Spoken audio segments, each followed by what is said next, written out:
નમસ્કાર મિત્રો, જ્ઞાનવૃક્ષ ચેનલમાં આપ સૌનું ખૂબ ખૂબ સ્વાગત છે. આજનો આપણો વિષય એવો છે જેની સાથે આપણે સૌ રોજ જીવીએ છીએ, ટેકનોલોજી. એ એક એવો શબ્દ છે જેણે આપણા જીવનને ચારે બાજુથી ઘેરી લીધું છે, ખરું ને? એ ખરેખર એક બેધારી તલવાર જેવી છે. એક તરફ એણે આપણું જીવન એકદમ સરળ બનાવી દીધું છે, તો બીજી બાજુ એ જ ટેકનોલોજીએ આપણી સામે કેટલાય નવા પડકારો પણ ઊભા કર્યા છે. તો ચાલો આજે આપણે આ જ તલવારની બંને ધારને બારીકાઈથી સમજીએ. આપણે શરૂઆત એક બહુ જ સરળ સવાલથી કરીએ. જે વસ્તુ અત્યારે કદાચ તમારા હાથમાં જ છે, તમારો સ્માર્ટફોન. જરા વિચારો, એ ખરેખર તમારો સૌથી સારો મિત્ર છે જે તમને આખી દુનિયા સાથે જોડી રાખે છે, કે પછી એ તમારો સૌથી મોટો દુશ્મન છે જે ચૂપચાપ તમારો કિંમતી સમય અને મનની શાંતિ છીનવી રહ્યો છે? આ એક નાનકડો સવાલ જ આજના આપણા આખા વિશ્લેષણનો મુખ્ય આધાર છે.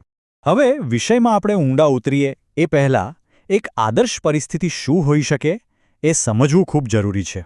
જુઓ, જાપાન સરકારે સોસાયટી 5.0નો એક અદ્ભુત વિચાર રજૂ કર્યો છે. ટૂંકમાં કહું તો એનો મતલબ એવો થાય કે ટેકનોલોજીનો મુખ્ય હેતુ ફક્ત પૈસા કમાવાનો નહીં, પણ માણસના જીવનને વધુ સારું બનાવવાનો હોવો જોઈએ, સમાજની સમસ્યાઓ ઉકેલવાનો હોવો જોઈએ. અને આ જ વિચારને આપણે આજે આપણી ચર્ચાનો માપદંડ બનાવીશું. તો આજે આપણે કયા કયા મુદ્દાઓ પર વાત કરવાના છીએ? સૌથી પહેલાં તો ટેકનોલોજીના ફાયદા અને નુકસાન સમજીશું. પછી તેની સામાજિક, આર્થિક, સ્વાસ્થ્ય, રાજકીય અને પર્યાવરણીય અસરોનું વિશ્લેષણ કરીશું. અને હા, ખાસ કરીને જે મિત્રો જીપીએસસી મેન્સની તૈયારી કરી રહ્યા છે એમના માટે અંતમાં કેટલાક બહુ જ કામના કીવર્ડ્સ પણ છે. તો ચાલો શરૂઆત કરીએ આપણા પહેલા મુદ્દાથી, સામાજિક અને સાંસ્કૃતિક અસરો. ટેકનોલોજીએ આખી દુનિયાને એક ગ્લોબલ વિલેજ એટલે કે એક વૈશ્વિક ગામડું તો બનાવી દીધું છે, પણ સવાલ એ છે કે શું આ ભીડમાં આપણે પોતે વધારે એકલા તો નથી પડી ગયા? જો એક બાજુ કેટલા ફાયદા છે. સોશિયલ મીડિયાને કારણે આપણે દુનિયાના કોઈપણ ખૂણામાં બેઠેલા વ્યક્તિ સાથે વાત કરી શકીએ છીએ. દીક્ષા અને સ્વયં જેવા સરકારી પ્લેટફોર્મથી ગામડામાં રહેતા વિદ્યાર્થીઓને પણ ઉત્તમ શિક્ષણ મળી રહ્યું છે. અને વર્ક ફ્રોમ હોમના વિકલ્પથી ખાસ કરીને મહિલાઓને કેરિયર અને ઘર સંભાળવામાં ઘણી સરળતા થઈ છે. પણ સિક્કાની બીજી બાજુ પણ છે. આપણે ઓનલાઈન હજારો મિત્રો બનાવીએ છીએ, પણ જ્યારે ખરેખર કોઈની જરૂર હોય ત્યારે એકલા હોઈએ છીએ. આને જ કહેવાય છે કનેક્ટેડ બટ અલોન. એટલું જ નહીં, સમાજ બે ભાગમાં વહેંચાઈ ગયો છે. એક જેમની પાસે ઇન્ટરનેટ છે અને બીજા જેઓ નથી. અને ડીપ ફેક જેવા ટેકનોલોજીથી બનતા ફેક ન્યૂઝ તો સમાજમાં ઝેર ફેલાવવાનું કામ કરી રહ્યા છે.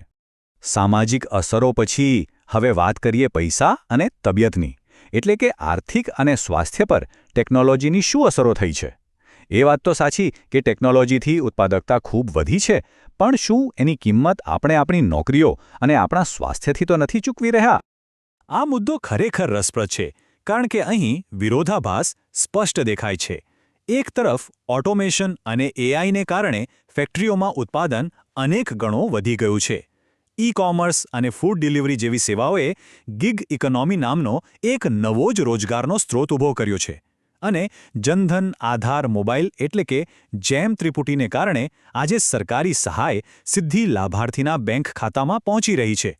પણ બીજી તરફ એવો ડર પણ છે કે આ જ એઆઈ અને રોબોટ્સ ભવિષ્યમાં ક્લાર્ક અને ડેટા એન્ટ્રી જેવી લાખો નોકરીઓ ખાઈ જશે.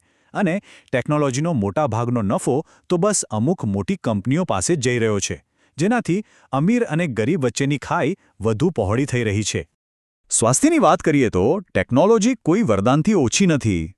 ક્રિસ્પર જેવી જીન એડિટિંગ ટેકનોલોજી કેન્સર જેવા રોગોના ઇલાજની આશા જગાવે છે. ઈ-સંજીવની જેવી એપ્સથી આપણે ઘરે બેઠા ડૉક્ટર સાથે વાત કરી શકીએ છીએ.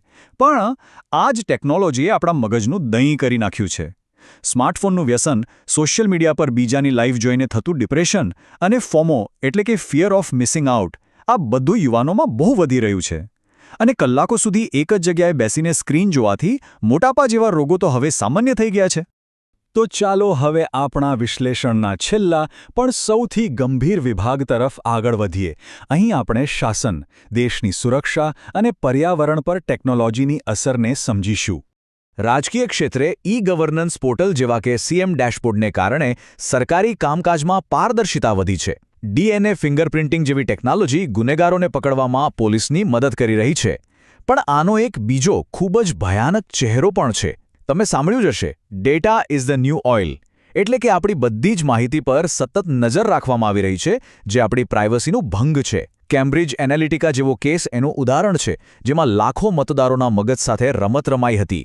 અને સાયબર ક્રાઇમ અને આતંકવાદ તો દેશની સુરક્ષા માટે એક મોટો ખતરો બનીને ઉભરી રહ્યા છે. અને હવે વાત પર્યાવરણની. અહીં તો ટેકનોલોજી એક હીરો જેવી લાગે છે, ખરું ને? સોલાર એનર્જી, પવન ઉર્જા, ઇલેક્ટ્રિક ગાડીઓ, આ બધું ક્લાઇમેટ ચેન્જ સામે લડવામાં મદદ કરે છે.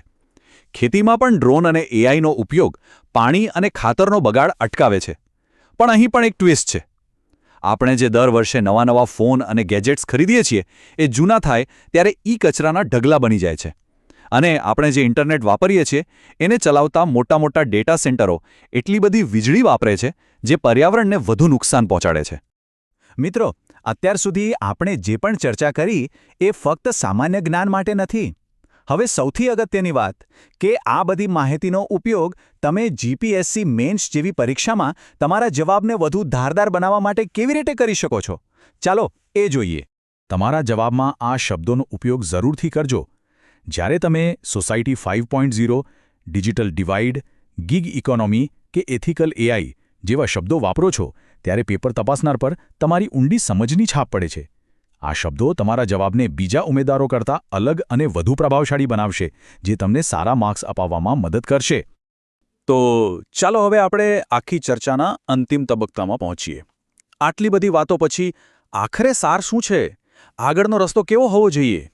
મહાન વૈજ્ઞાનિક આલ્બર્ટ આઇન્સ્ટાઈને આ વાત વર્ષો પહેલાં કહી હતી, અને આજે એમની આ વાત કેટલી સાચી લાગે છે, ખરું ને? એવો પ્રશ્ન થાય છે કે શું ટેકનોલોજી બનાવવાની દોડમાં આપણે માણસાઈને પાછળ તો નથી છોડી રહ્યા? આ એક બહુ ગંભીર સવાલ છે, જેના પર આપણે સૌએ વિચારવું પડશે. તો પછી રસ્તો શું છે? જુઓ, ઉકેલ ટેકનોલોજીને છોડી દેવામાં નથી, પણ એનો સમજદારીપૂર્વક ઉપયોગ કરવામાં છે. પહેલું, આપણે લોકોને ડિજિટલી સાક્ષર બનાવવા પડશે.